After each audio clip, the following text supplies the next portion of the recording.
Bom, primeira coisa, vamos começar montando a bateria. Eu não desmontei ela toda para que a gente não perdesse tanto tempo nisso, então deixei ela meio desmontada, meio montada aqui. Vamos começar pela base dela, o bumbo. A gente muitas vezes chega em shows, enfim, e percebe que uma coisa básica em relação ao bumbo, na questão da montagem dele, e que muitas vezes se peca, é esse detalhe de que o bumbo, vocês podem ver aqui que a frente dele não está encostando no chão. Ele é montado, erguido, aqui com os pés dele, mantém ele erguido em relação ao solo aqui. Isso tem dois fundamentos básicos. Primeiro, manter o peso dele em cima dos pés e dessa forma manter a tração do bumbo, ou seja, fazer com que os pés que têm pontas consiga fixar o bumbo de uma forma mais segura. E uma outra questão é que nas baterias, inclusive essa aqui tem esse sistema, as baterias mais profissionais, elas têm sistemas em que, no caso aqui, a gente tem a torre saindo do bumbo. Mas a ideia é que nenhum elemento entre dentro do tambor. A gente vê aqui nos tons que o sistema de sustentação dos tons é preso nas castanhas e nos parafusos. As baterias mais antigas e algumas baterias de menor qualidade, digamos assim, o tambor é preso atravessando a madeira, né? A ideia é que nada invada a área interna do tambor. E que ele não esteja tocando o solo ou pressionado por nenhuma outra peça da bateria. Quando a gente botar o pedal de bumbo aqui, a sapata do pedal vai levantar ele e o bumbo vai ficar no ar. Na verdade, ele não vai ficar encostando no chão. Por quê? Porque qualquer coisa que exerça peso em cima do tambor altera a ressonância dele. Ou que invada o tambor vai alterar a ressonância do tambor ou até ovalar ele. Então a ideia de manter o bumbo no ar é que o tambor não esteja sofrendo pressão extrema de nenhum outro elemento da bateria. Então, primeira coisa em relação ao bumbo, né? Sempre montar ele, a gente procura deixar ele 2 ou 3 dedos na parte da frente em relação ao chão. Beleza. Vamos agora montar os tons aqui, como eu estava explicando para vocês. E esse sistema aqui é um sistema que baterias, a gente tem instrumentos aí que vão de... Vamos usar, por exemplo, aí os valores que a gente encontra nos instrumentos aqui no Brasil. A gente tem baterias aqui que vão de R$900 a 18 mil, 20 mil reais. Então, claro que uma bateria de R$1.000 para uma de 20 mil reais tem uma série de diferenças.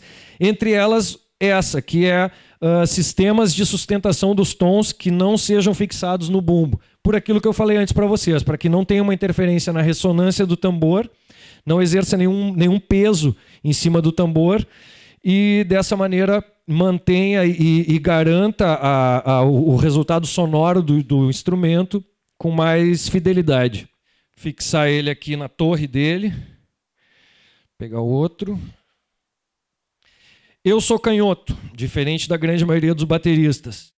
Essa questão da inclinação do tambor interfere diretamente num efeito que a gente chama de rimshot, que é tocar com a ponta da baqueta na pele e com o corpo da baqueta no aro. E dessa forma a gente aumenta a potência do toque sem precisar tanto esforço, né? Então, usando o tambor mais reto, tu consegue acessar essa forma de tocar mais fácil, sem precisar tanto esforço. O tambor mais inclinado, a gente não consegue, teria que tocar com a baqueta muito inclinada para conseguir usar o efeito de rimshot. Então, esse é um aspecto interessante em relação à montagem dos tons. Na verdade, eu uso esse efeito de... Como eu sempre toquei som mais pesado, eu uso esse efeito de rimshot em toda a bateria. No surdo, caixa, em todos os tambores. E uso eles mais retos por conta disso. Mas isso é uma coisa muito particular, né? Não é um padrão. Isso cada baterista acha a forma adequada para si de montar e de dispor as peças da bateria. O surdo é um tambor mais simples de montar. A gente procura sempre deixar o pé dele, os 3 pés de montagem dele, posicionados para fora, para que a gente consiga ter uma sustentação, uma distribuição mais segura dos elementos de sustentação dele, né?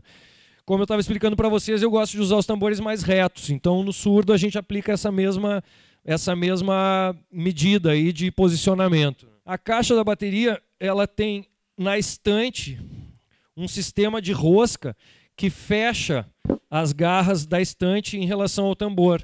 Então, para a gente soltar a caixa, a gente solta esse sistema aqui e os braços da estante vão abrir para que a gente possa posicionar o tambor. Inclusive, esse tipo de estante, alguns bateristas usam para montar, principalmente bateristas que usam um tom só, para montar os tons. Esse sistema de regulagem aqui permite que se use tambores de medidas diferentes. Existem caixas de 12 polegadas, 13 polegadas. Então, aqui a gente consegue regular esse ângulo aqui da estante, fechar ou abrir mais ela e dessa forma montar tambores menores ou maiores. Depois de posicionada a caixa na estante,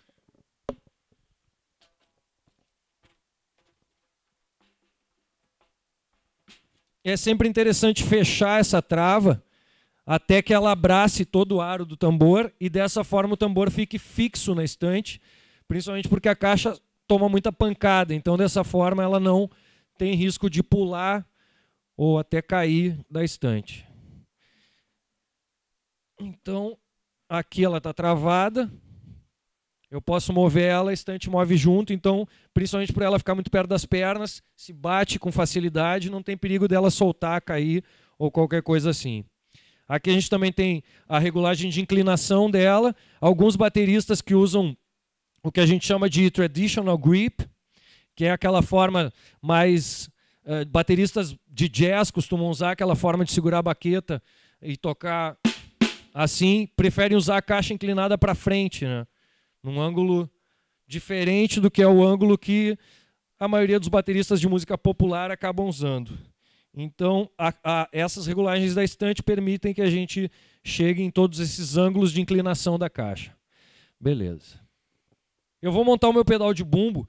Eu, por ser canhoto, uso um pedal específico, um pedal duplo. Não são tão comuns de se ver no mercado, principalmente por o número de bateristas canhotos ser menor. Então é mais comum se encontrar esses pedais aqui para baterista destro, né? Mas é um pedal absolutamente idêntico a qualquer pedal duplo.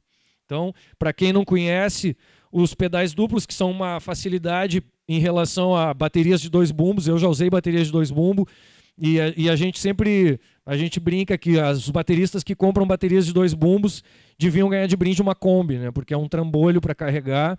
Dessa forma a gente consegue ter o elemento de usar 2 pedais, né? 2 martelos no bumbo, de uma maneira muito mais prática. Então, só vou posicionar ele aqui.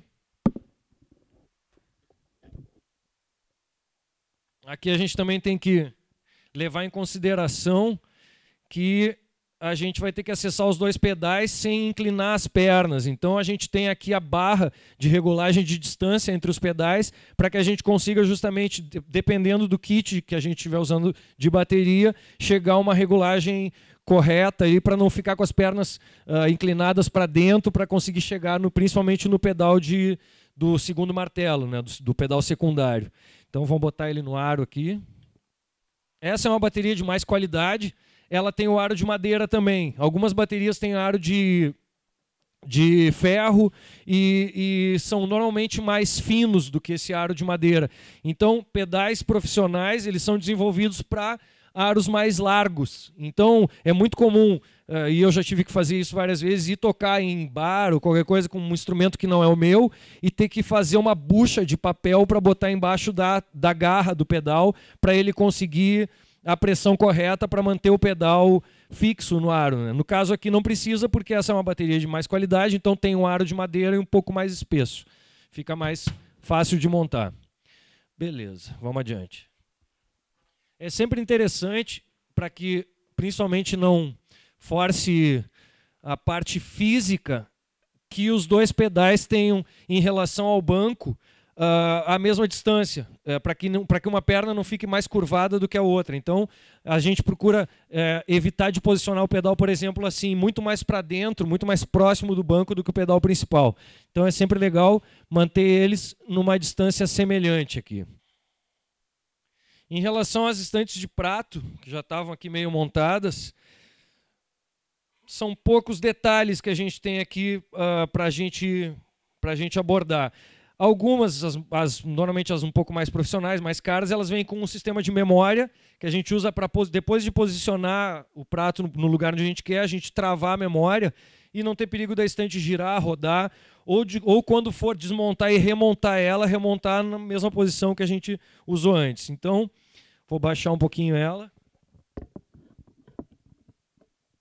Um outro detalhe que é bem interessante é que sempre, principalmente para estantes que tem girafa, um dos pés tem que estar seguindo na mesma direção da girafa, para evitar que ficando dessa forma, com a girafa direcionada no meio do ângulo dos pés, ela sofra esse efeito aqui. E isso aqui é muito comum fazer com que o prato caia no meio do show, da gravação, ou seja como for. Então, tá usando a girafa, sempre direciona a girafa na mesma direção de um dos pés. E aí, dessa forma, ela fica mais firme, é mais difícil dela cair. Aqui o nosso prato de condução, um pouquinho inclinado, vamos deixar ele um pouquinho mais reto. Bateristas que tocam mais forte, mais pesado, costumam se sentir mais à vontade tocando com os pratos posicionados mais retos. Por quê? Sentado na bateria, tu consegue atingir o prato, golpear o prato de uma maneira mais confortável. O prato muito inclinado, ele dificulta que tu consiga achar o ataque correto em relação à borda do prato, né? Teria que posicionar a mão, é menos confortável, dá menos pegada, menos pressão no ataque, no golpe. E no caso de estar usando menos pratos e ter que fazer 2 ataques no mesmo prato, quando tu faz o segundo, o prato ainda não retornou, então ele vai estar mais inclinado ainda em relação ao primeiro golpe. Por isso eu sempre falo, é mais fácil, às vezes sacrifica um pouco mais o prato, mas é mais fácil de tocar e o golpe, a pressão do ataque fica mais legal. Normalmente a gente consegue tirar mais som do prato tocando dessa maneira. E em relação ao ride, eu gosto de usar ele bem reto, porque eu não gosto do som muito limpo da condução, quando ela é feita só com a ponta da baqueta na superfície do prato. Ele soa muito limpo. Eu prefiro conduzir de uma maneira que eu tire um pouco de som da superfície e um pouco de som da borda dele. Então, dessa maneira, eu consigo um ângulo para a baqueta mais legal para chegar no resultado sonoro que eu busco. Vamos botar o hi-hat aqui e a gente tem nossa bateria toda montada. Aqui, em relação ao hi-hat, a gente, como está usando um pedal duplo, a gente vê que o meu pedal secundário, ele fica com um dos pés da estante por cima da sapata. Isso não chega a ser um problema, é bem comum. Algumas estantes giram os pés para que tu possa posicionar esse pé para fora do pedal. Isso, na verdade, não cria nenhum elemento de dificuldade aí para se acessar o pedal secundário. Mesmo as estantes que giram, eu acabo montando assim por uma questão de hábito mesmo. Mas algumas estantes giram para evitar justamente que esse pé fique em cima da sapata do pedal secundário. O baterista que usa 2 pedais, ele naturalmente vai ter o hi-hat um pouco mais longe da caixa. Alguns bateristas preferem que o hi-hat fique exatamente em cima do aro da caixa, mais perto. O hi-hat mais alto fica mais fácil de conseguir fazer a condução e não atrapalhar o movimento da caixa, né? Porque a baqueta da caixa vai estar embaixo da baqueta do hi-hat. Com o hi-hat mais baixo, tu não consegue tanta pressão no toque da caixa, porque tu tem um ângulo de movimento reduzido por conta da baqueta que está usando no hi-hat, né? Quando vai para o ride, esse problema ainda existe, mas, enfim, para evitar que o toque da caixa fique comprometido pelo ângulo da baqueta, eu uso ele um pouco mais alto, fica mais fácil de tocar. Como eu toco pesado mesmo, fica num ângulo mais confortável para mim. Bom, basicamente, a gente tem a nossa bateria montada.